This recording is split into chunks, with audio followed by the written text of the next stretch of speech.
tronadas que están produciendo fuertes lluvias a través del área bajo aviso. Entre 1 a 2 pulgadas de lluvia han caído. Lluvia adicional de entre 1 a 2 pulgadas se espera en el área bajo aviso. Inundaciones repentinas están ocurriendo o se esperan que comienzan prontamente.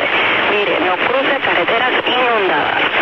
The National Weather Service in San Juan has issued a flash flood warning for Bayamón and Guaynabo until 5:45 p.m. At 2:35 p.m., the blue radar indicated thunderstorms producing heavy rain across the warm area. Between 1 and 2 inches of rain have fallen.